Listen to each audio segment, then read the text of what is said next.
The first stop of our senior year graduation trip. I broke up with my childhood friend just because he insisted on rooming with me in a mixed-gender arrangement. He didn't try to comfort me at all and just said, "Don't regret it." He was so sure I couldn't live without him. He brought along a scholarship girl and dragged her across 3 countries. It wasn't until the day we had to submit our college applications that he finally called me and said, "Even if we're fighting, don't forget to apply to the same university as me. I'm Ryan.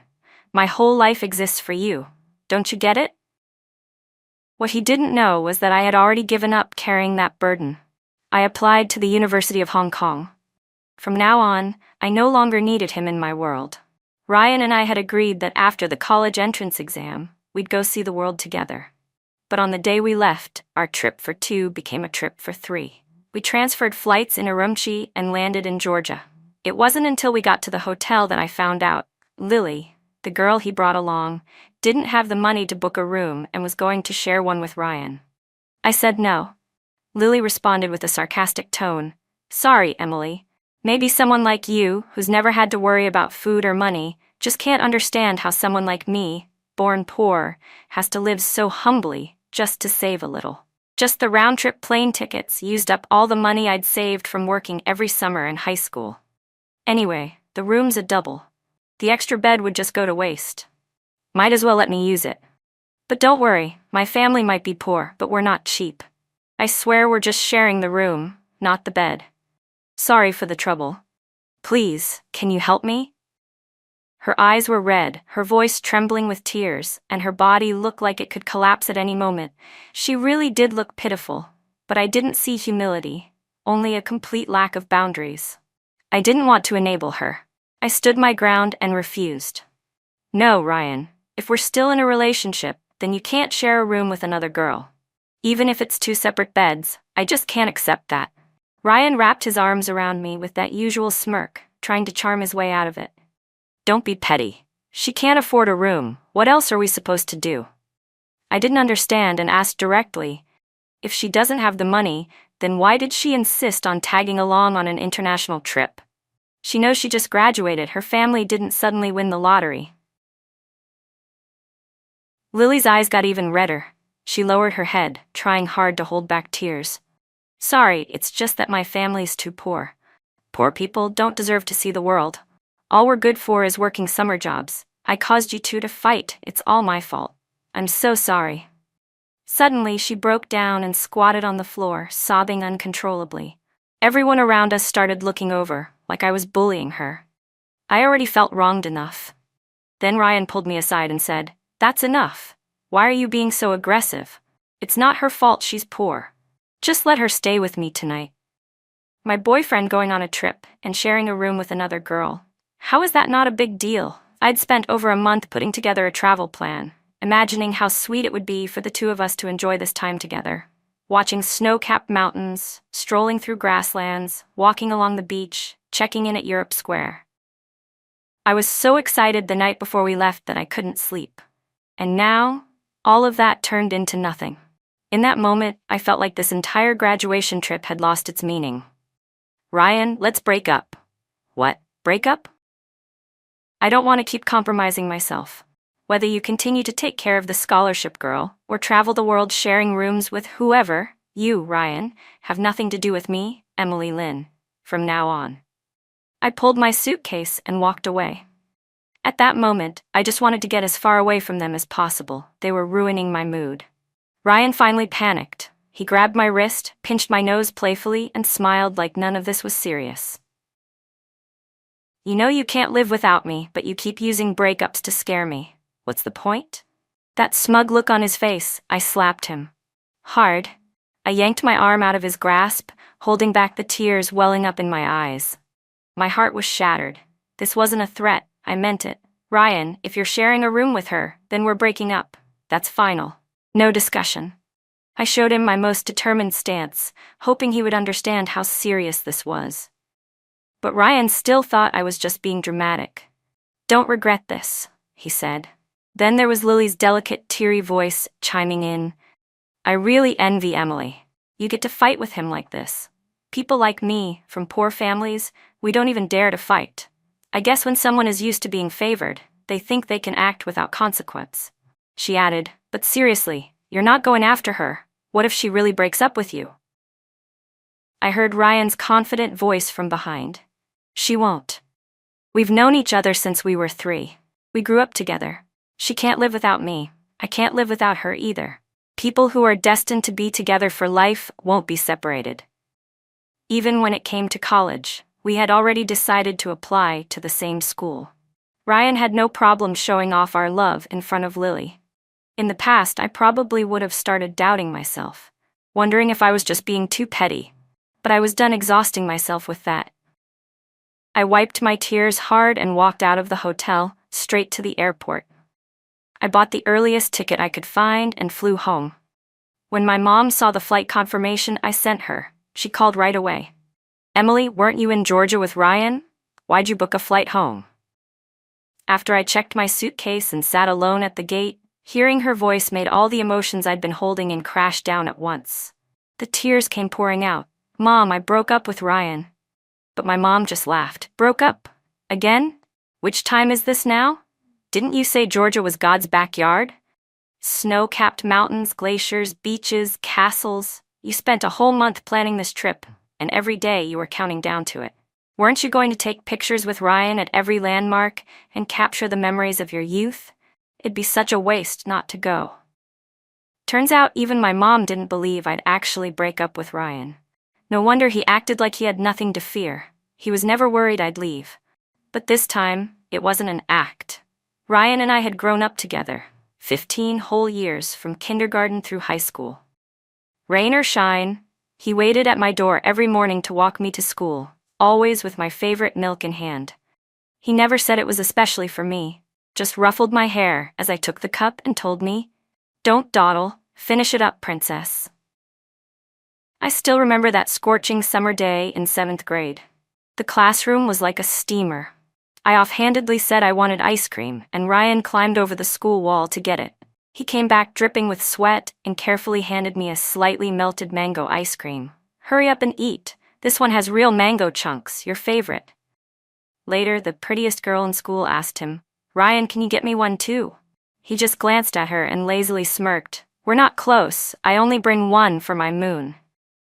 He called me Moon, and I really thought we'd be together forever. High school got stressful. We'd often escape to the rooftop to look at the stars. I asked him anxiously, "Do you think we'll really stay together? They say college is really far away." Ryan would scoff like it was the dumbest question he'd ever heard, then sling his arm around my shoulder and point to the 2 brightest stars above. "See those? That's us. Been orbiting together since the day we lit up. Forget college, even if the Earth exploded, we'd be strapped together flying to the edge of the universe." That boyish, arrogant voice always carried a confidence that left no room for doubt. "Emily Lynn, you have to understand, I, Ryan, exist in this world for you. Got it?" But that same boy who once swore he'd walk with me forever, stopped comforting me the moment Lily, the new scholarship girl, appeared senior year. No more sweet words when I cried. No more coaxing when I threw a fit. No more patience when I lost my temper. What I got in return wasn't reflection or concern from Ryan, it was just his dismissive smile. "You're mad again? What's this, the 100th time? It's not like I like her. I just feel sorry for her. Why are you being so jealous for no reason? Come on, babe. Don't make a scene, okay?" Right now, I wish I could tell Ryan, "Fine. From now on I won't make a scene anymore. No matter how beautiful yesterday was. It's all in the past now. If staying with him means I have to keep hurting myself, then I'd rather let go." I held my phone tightly and told my mom with a serious, steady voice, "Mom, I'm serious. I'm breaking up with Ryan. You always told me if you want to love someone, you have to love yourself first." She paused, surprised. "Then come back home first. The college entrance application deadline is just a few days away." I said okay. I told her I'd originally planned to apply to Fudan University with Ryan. But now I've changed my mind. "Mom, I want to apply to the University of Hong Kong."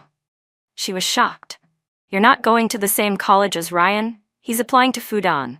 Hong Kong and Fudan are so far apart. What if you regret this later?" I shook my head firmly. "If even you don't believe I can really break up with him, then I'll let physical distance help me cut ties. Isn't it true that time and distance can weaken any feeling? I admitted I hadn't completely moved on from Ryan yet, but I could let physical distance help me sever things once and for all. After waiting 2 hours at the airport, I finally boarded the plane. We had a transfer in Urumqi, and after a whole day of traveling, I finally landed in Hangzhou. I didn't expect that the moment I turned off airplane mode, Lily had already blown up her social media feed. Bookmark, go back. First meal after landing. Huge thanks to Ryan for sharing half of his meal with me when he realized I didn't bring enough money. Warm stomach, warm heart. The picture showed Lily smiling sweetly at the camera. That was the same restaurant I had spent so much time researching and added to the itinerary. I'd told Ryan I wanted to go there just to take cute pictures together. And now he took Lily instead. I didn't want to cry, but my tears betrayed me and rolled down anyway. My hand, betraying me too, kept scrolling. The snow-capped mountain is so beautiful. Thanks to Ryan for taking pictures for me over and over again. He took like a dozen before I finally got a decent one. Poor guy, his photography skills are top-notch. That snow mountain. It was the one I most looked forward to visiting with Ryan. So even without me there, he could still play the role of Lily's personal photographer. Just then, Ryan called, "My princess, you finally turned your phone on. Why did you fly home without a word? We planned this trip for over a month, and now you just ditch. Come on, it's just me and Lily now. How are we supposed to keep going like this?" Oh, so now he realizes it's just him and Lily, just a guy and a girl alone. But when it came to sharing a hotel room, he thought that was totally fine. Ryan kept complaining. "I was actually planning to give the room to her, sneak into your bed at night and surprise you. Now what am I supposed to do?" If I hadn't seen Lily's social media posts, I probably would have started blaming myself again. So that's what Ryan had in mind. But this kind of surprise? I'll pass. "You two seem to be having a great time, though," I said. Ryan responded casually. "You're doing it again. I don't even like her. But since she's already here, I had to show her around, right? Besides, she scrimped and saved for 3 years just to afford those plane tickets."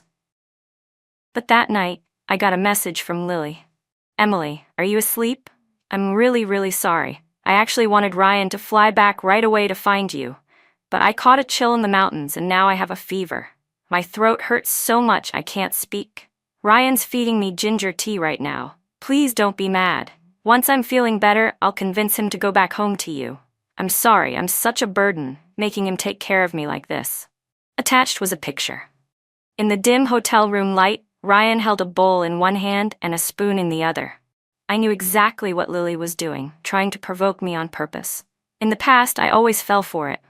Every time, I'd rush to Ryan and demand an explanation, but this time I didn't want to argue anymore. Suddenly, it just all felt meaningless. That night, my dad sat me down for a talk. "I heard from your mom that you're planning to apply to the University of Hong Kong. Does Ryan know?" I shook my head sadly. "There's no need to tell him. But after all these years together, are you really willing to live in separate cities? Even if I'm not, I have to be." I didn't want to keep exhausting myself emotionally. "Dad, HKU offers more international resources. Plus, Uncle teaches there. If I go, I'll have access to his network and opportunities that could help my future. Between love and a better future, I want to choose the future." My dad looked a little surprised, probably the first time he realized I could be this rational. "Then apply to HKU. I support you. And if Ryan comes back to win you over, tell him to apply there too." He was thinking too far ahead. Ryan never came back to win me over. Once Lily recovered, he took her on trips through 3 more countries. It wasn't until the final day of college application submissions that he called to remind me, "Even if we're fighting, don't forget to apply to the same university as me." "We're flying back in 2 days," he said. "Miss me?" "No," I answered. "I won't miss you ever again." Ryan laughed. "There you go again, always pretending." But he didn't know I wasn't pretending. I had already submitted my application to HKU. We wouldn't be attending the same university ever again. Even though I still tossed and turned every night, unable to sleep, still dreaming about him over and over again. I believed that once school started, the distance would help me cut him off completely. I hung up the call, and immediately blocked Ryan's number and his WeChat. My mom helped me plan a new graduation trip. She said, "There's more to do after graduation than just seeing the world. For example, why not try getting a private pilot license?" The day Ryan and Lily returned to China, I boarded a first-class flight to Australia. My mom had enrolled me in a flight school in New Zealand. It was a 2-month intensive course. The schedule was packed. Aside from the basics of flying, we studied meteorology, aviation law, aerodynamics, and how to read flight charts. I threw myself into the training like a newborn sponge, soaking up all the new knowledge with focus and determination. My classmates came from all over the world. Some were training for professional careers, others were here out of passion or for the thrill. When we talked, it was only about flying, about the weather, about the next flight exercise. The atmosphere was pure and simple. No one ever stood in front of me claiming, "I'm poor, so I'm entitled," or tried to guilt-trip me into making sacrifices. By the end of summer, I finally earned my private pilot license. I boarded a flight home. What I didn't expect was to see Ryan at the airport, waiting to pick me up. He reached for my suitcase. I didn't smile at him. I was still mad. "Seriously?" he said. "You're still hung up on that tiny thing from over 2 months ago? All I did was help a girl in need. Don't you always love doing charity?" He still thought it was a small thing, but whatever. "Ryan, we already broke up. Charity should be voluntary, not something forced or manipulated, and definitely not something you're guilted into because someone's poor. Why do we always end up arguing over someone who's not even part of our lives anymore?" He tried to change the subject.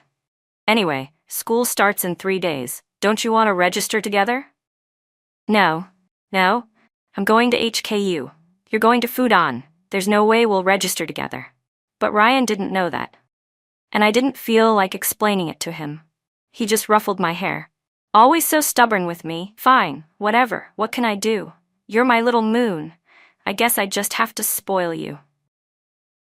He grabbed my suitcase out of my hands and slung an arm around my shoulder as we walked, already talking about the future like nothing had happened.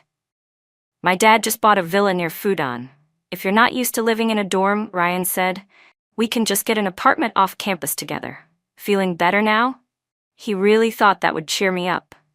He drove me home and still didn't forget to fish for credit. "I'm going to visit my grandma for a couple days, okay? I'll come pick you up in 3 days, and we'll go register for college together." This time, when he said I should hitch a ride with him, I refused without hesitation. But before I could stop him, he snatched my phone, took himself off my block list, and tapped me lightly on the head. "Don't ever block me again, you hear?" My parents came out of the villa to greet me, just as Ryan, humming to himself and looking smug like he just won a prize, drove away. My mom asked, "You didn't tell Ryan you applied to HKU?" I shook my head. "You didn't tell him either, did you?" Neither of them had mentioned a word about my application. They hadn't told anyone. I stayed home for 2 days resting. For the first time in a long while, my mind felt calm.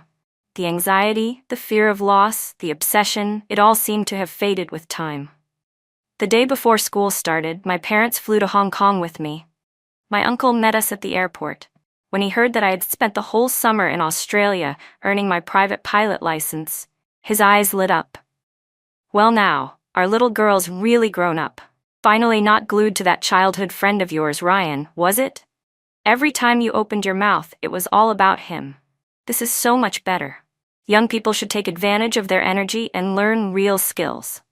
And after scoring so well on your exams and getting into HKU's finance program, what a great surprise." I felt proud of myself too. That stretch of heartbreak, filled with pain and self-doubt, hadn't crushed me.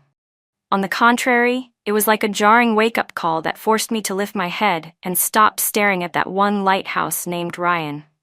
It made me look down and finally focus on the path under my own feet. Of course, it would be a lie to say I didn't feel anything at all. I thought back to all of senior year, how Ryan would constantly scold me because of Lily. "You're being too petty again," he'd say. "Stop making drama. Can't you just be more understanding? Her family's in a tough spot. What's so hard about cutting her some slack?" That kind of disappointment and frustration of being neglected and pushed aside piled up in my chest like heavy sandbags. Maybe it was precisely because I'd reached the limit of how much I could take that I finally quieted down. On those nights when I cried into my pillow, feeling utterly wronged, I would wipe my tears, pull out practice exams, and go over them again and again. The sleepless nights and emotional pain paid off when I scored higher than ever on the college entrance exam. It was what gave me the opportunity to apply to HKU and get in. I remember clearly the moment things started to shift between Ryan and me. It was the second morning after Lily transferred to our class. As always, at 6:15 sharp, Ryan should have been standing at my front door, holding my favorite milk, ready to walk me to school. It was our unbreakable ritual, 15 years of it, rain or shine, from elementary through high school. I was used to seeing him waiting there in the soft morning light, but that day the tree outside my house was empty. No one was there. I walked to school alone. It wasn't until after reading 2 articles in class that I saw Ryan and Lily stroll in, casually late. His hands were empty. I asked him, "Where's my milk?" He scratched his head. "Oh. I gave it to Lily." Then he laughed like it was no big deal. "Don't ask. She's new, didn't know the way. She lives to the east and said she was afraid of being late, so I went to pick her up." And on the way she had told him that growing up all she ever had for breakfast was plain steamed buns and water. She'd almost forgotten what milk even tasted like. I remembered the look on her face when she said that. Ryan's heart softened, and he casually handed her the bottle of milk meant for me. "It's nothing, Moon. Don't be upset. I'll bring you 2 tomorrow." He reached out, habitually trying to ruffle my hair, as if this was just a tiny, forgettable moment. Honestly, it was just a bottle of milk. I wasn't lacking in nutrition. But what I didn't expect was how suddenly Lily's eyes filled with tears. "It's all my fault. Emily, please don't be mad. I shouldn't have drunk it. Maybe it's just that you've grown up with a better life than us. You've never known what it's like to wake up every morning with nothing but cold, hard steamed buns. Even a sip of warm milk was a luxury. You wouldn't understand what that's like. I'm sorry. I'll never take anything from you again. Please, don't be mad." I was stunned. I had no idea Lily would suddenly turn it on me like that. Her tears started falling right as she finished speaking. So perfectly timed, it looked rehearsed. The class started whispering behind our backs. Was it really that serious? It's just a bottle of milk. Poor Lily. I heard her family really has it rough. Emily's that spoiled rich girl, right? It makes sense that she'd overreact to something so small. She just doesn't get what people from the bottom go through. Ryan heard the whispers too. He pulled me aside, trying to calm me down. All right, don't make a fuss. It's not a big deal, okay?" But I hadn't said a word. That was the first time Lily used her poverty as a weapon, and it turned me into the entitled, unreasonable princess. In truth, most disappointment builds up slowly, little by little, day after day. All the arguments that came later were just escalating reruns of that same scene. Thinking back, all that patience, all those moments of self-doubt, was I really being too petty? They were just foreshadowing the eventual rupture. Ryan probably never understood that when the foundation of trust and affection is chipped away again and again, eventually, the whole thing comes crashing down. And once it does, there's no going back. He was still cheerfully calling me on the phone. "Moon, come open the door. I'm back from Grandma's. I brought you your favorite flaky pastries. You're not home?" "Huh, no one's answering the door. Don't tell me you're still in bed. Wake up, sleepyhead. Today's the day we register at Fudan. If you don't get up, I'll go without you." He didn't know I had just left the airport, riding in my uncle's car toward my new school. But it wasn't Fudan, it was HKU. I picked up the call. "Ryan, you don't have to wait for me. Go register on your own. I wish you a great time at Fudan." He laughed nervously on the other end. "You little brat, are you messing with me again? You actually took it seriously? Come on, I'm downstairs. I swear it's just us this time." Lily also got into Fudan, but I'm telling you, I was super firm this time. I sent her a bunch of messages and told her she couldn't ride with me. Isn't that enough to prove how serious I am? I leaned my head against the window, looking out at the unfamiliar streets of Hong Kong. "No need," I said quietly. "Sincerity that shows up late is worth less than weeds. I'm already on my way to campus, but it's not Fudan. It's HKU." There was a long pause on the other end, then Ryan finally reacted. "Emily, HKU? Come on, stop messing around. We agreed we'd apply to Fudan together, didn't we? I get it, you're trying to scare me. Still mad at me, huh? But didn't we make up 3 days ago? My voice stayed calm. No, I'm serious. He went quiet, then suddenly his voice cracked with panic. You must still be in bed, Ryan said. Don't make me climb in through your window and drag you out of the covers. Through the phone, I could hear shuffling noises, rustling and fumbling, followed by a familiar voice yelling in the background. Hey kid. What are you doing? That's dangerous, get down from there. Then came the property manager's voice.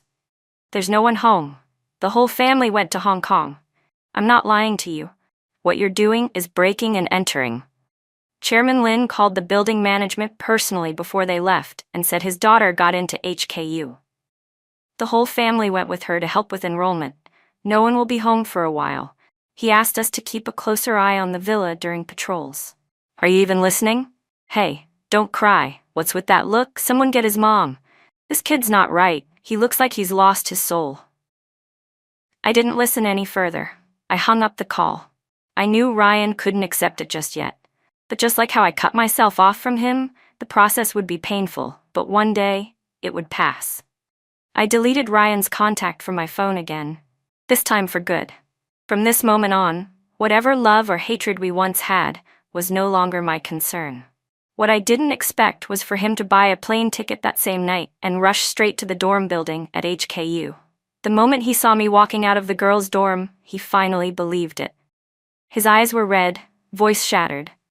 The usual confidence and arrogance he wore like armor had completely vanished. All that remained was the panic and helplessness of someone who had just been abandoned. All because of her? He shouted. Because of Lily? His voice cracked into a desperate cry that made passing students turn to stare. Emily Lin, do you even know what you're doing? We promised each other. We swore we'd stay together forever. Same college, same city, same future. How could you? How could you? His voice broke completely, trembling with disbelief and devastation. You really want to give up on me? You're seriously leaving me? Watching him like that, on the edge of breaking down, I won't pretend I didn't feel anything. 15 years of memories flickered through my mind. The stars we watched from the rooftop, the ice cream he snuck back over the school wall, the milk he handed me in the early morning light. But it all froze in place at that moment in Georgia when he laughed and said, Fine, just don't regret it. I looked at him calmly, my gaze cold, almost cruel. Ryan, I made the decision not to want you back at that hotel entrance 2 months ago. I told you then, we were done. I said it clearly. We're breaking up. And you said, fine, don't regret it. Well, I haven't regretted it. You're kidding me. His voice cracked. What do you mean, don't want me? What do you mean we're done? I was just saying that out of anger. Couldn't you tell? I thought you were the same as always, that after a fight, you'd come back around. How could you just unilaterally declare the death of 15 years of us? He reached out to grab my hand, but I stepped back before he could touch me. This proud boy, once the golden child, stood there like a stray dog left behind, unsure what to do. In the end, all he could do was pull out his phone, his hands shaking so hard his voice barely came out. I'll delete Lily right now. Block her. From now on, she'll have nothing to do with me. I'll never help her again. Just look at me, Moon, please. Look at me. I didn't want my calm to highlight his desperation. I shook my head. You should go. Don't embarrass yourself out here. Embarrass myself? He repeated, like he'd just heard something unbelievable. Then he gave a broken laugh. And just like that, tears started streaming down his face without warning. My Moon doesn't want me anymore. What's the point in saving face? He completely lost control. His expression twisted with grief, his tears mixed with pain. There wasn't a trace left of the brilliant, untouchable boy he used to be. He looked like a child abandoned by the whole world. His voice dropped, nearly begging. Emily, Moon, please, don't do this to me. Don't you remember what I said? I told you, my whole life, I exist for you. I meant that from the bottom of my heart, I still do. I had everything planned. My dad bought that villa next to Fudan just for us. I spent the whole summer overseeing the renovations myself, made sure everything was done in your favorite style. You said you wanted a ragdoll cat, but your mom has allergies, so you couldn't have one at home. I bought one. It's already living in the villa, just waiting for you. It was going to be a surprise.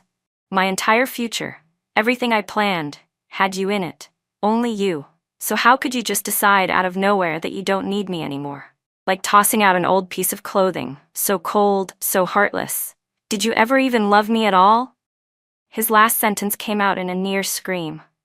Tears streamed down his face. He stared hard into my eyes, desperately searching for even the slightest flicker of hesitation or softness. But he didn't find it. Just like how he used to react every time I broke down. Calm, dismissive, detached. Enough, Ryan, I said quietly. Stop making a scene. Don't act like a sore loser. That word, sore loser, cut him deep. His eyes widened in disbelief. You think I'm making a scene?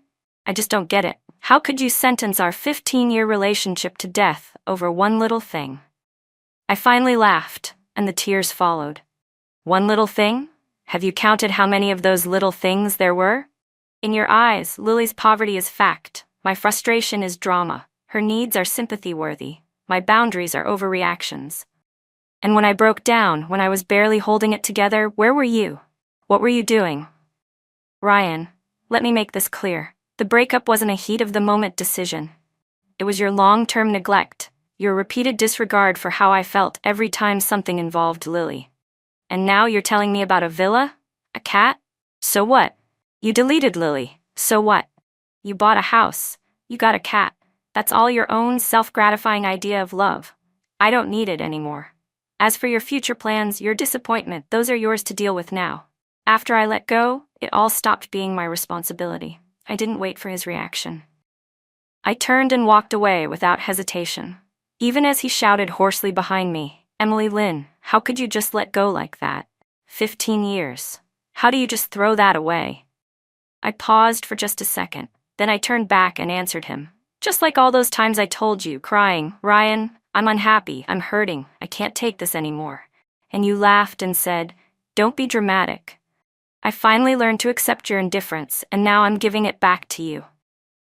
And with that, I turned and walked into the dorm building without looking back, shutting out the boy who had once been my whole world, along with his heartbreak, his pleas, and the shattered dream of our future, on the other side of the glass revolving door. My new life truly began in that moment. Every day, I was as busy as a spinning top. During the day, I darted between classes and the library. At night, I studied with my group until late. Life without Ryan at college, turns out it could be fulfilling too. For 4 full years, I never once returned to Hangzhou. But Ryan came to HKU almost every weekend. Even though I refused to see him, even though every visit ended with a closed door in his face, he still wouldn't give up. When my roommates and I went shopping, he trailed behind us, always trying to pay for everything. When I went to study at the library, he woke up early just to save me a seat. Especially on my birthday, without fail, he bought a plane ticket, showed up with a cake, and stood downstairs at the girls' dorm like some pitiful Romeo. I refused to come out, but he no longer threw tantrums. He had learned to endure it, quietly swallowing his pain. Week after week, he persisted in trying to leave traces of himself in my world, haunted, hollow, but clinging to what little dignity he had left. He was like a craftsman trying to fix shattered glass, desperate, clumsy, and stubborn. He tried everything he could think of, even to the point where his efforts started to feel more like harassment. But he still refused to leave my world. Whenever a girl, drawn to his good looks, asked for his WeChat, he would coldly reject her and declare, I already have someone at HKU. My roommates were moved by his persistence. It's been 4 years, they said. He's never wavered. Maybe. Give him another chance? I just shook my head. Too late. If it's late, it doesn't deserve a chance. I was preparing for graduate school in the US. This time, I didn't even tell my roommates. I left quietly with a single plane ticket and changed my phone number to cut off any way for Ryan to reach me. I later heard that after he couldn't find me at HKU, Ryan went almost insane trying to track me down. He even knelt at my uncle's front door, refusing to leave until he gave up my location. That was when he finally understood. Those 4 long, awkward years of trying to win me back had been nothing more than a self-deceiving dream. The heartbreak and emptiness swallowed him whole. His fantasy shattered, leaving him with nothing. What I didn't expect was to end up in the same research group as Lily in grad school. Clearly, She'd worked hard for a better future. But unfortunately, her usual tactic of, "I'm poor, so I'm entitled," didn't get her far in a US university. Once, Lily tried to negotiate with our advisor. "Professor, I come from a poor family, and I have to work weekends to make ends meet. Could the other students take on more of the basic tasks like data collection and literature review? That way I could focus on the core analysis and still earn enough." She said it in her usual soft voice, as if being poor meant others naturally owed her accommodations. The room went silent. Everyone exchanged awkward glances. The professor rejected her directly. "Lily, if you can't balance your time, I don't recommend you continue with my research group. Everyone here survives on scholarships and part-time jobs. The rule here is simple: no excuses." Lily stood there, her face turning pale, then red. Not a single person spoke up for her. Here, poverty wasn't a privilege. It was a challenge to overcome. Worse still, she tried to pull strings with international research funding.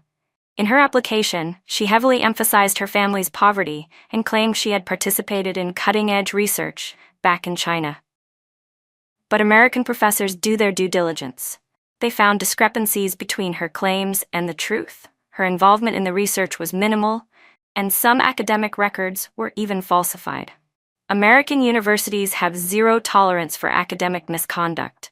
Her application was not only rejected, but she was also asked to voluntarily withdraw from the program or face more severe legal consequences. Lily broke down in tears and came to me in a panic. "Are you happy now? Proud of yourself?" I clutched my books, calm and steady. In my heart, there was only a sense of closure. When the victim narrative she relied on stopped working, fate stepped in with sharp, undeniable irony. It's true. Karma may be late, but it never forgets to arrive. 2 years later, I completed my degree and returned to China to take over my family's multi-billion-dollar business empire. A photo of me arriving at the airport was picked up by paparazzi and shared on a luxury gossip blog. Whispers spread through elite circles. The long-lost first love has finally come home. I didn't care much for that kind of gossip. After returning, I threw myself fully into the family business. 1 week later, at the Lin Group's board meeting, I was officially named heir and CEO, opening a new chapter in my life. A few days later, at a grand charity gala, I moved through the crowd with ease, conversing confidently with top scholars and influential figures. From a corner of the room, Ryan watched me silently. It wasn't until he bid an outrageous sum, $200 million, for a rare collectible that he found the courage to approach me. He placed the gift in my hands and said, "It's for you, Moon." I gave him a calm, graceful smile. "I'm no one's Moon anymore. I'm my own sun." The girl who once believed she couldn't live without him, that version of me had long been broken and buried by my own hands. In her place stood a woman who now led the Lin Group with strength and clarity. My future was always meant to shine brighter than being someone's moon. Ryan's mother bypassed him and came forward to take my hand. "It's so good to see you, Emily. Auntie's truly happy for you. Look at you, accomplished, beautiful, capable. This is what a real winner looks like." "Who cares about feelings?" Ryan's mom said. "What's love compared to being strong on your own? You don't know how my son has been these years." She sighed. "In the end, it's just Ryan's loss. All I wish for now is your happiness." I smiled softly. "Auntie, I really am happy now." My assistant and a team of bodyguards escorted me to the airport, where I boarded the private jet that symbolized freedom, identity, and a higher platform. In that moment, a sense of peace and fulfillment settled completely within me. Even the gossip blogs quietly changed their headlines, from "White Moonlight Returns to the Country" to "Heiress Comes Home."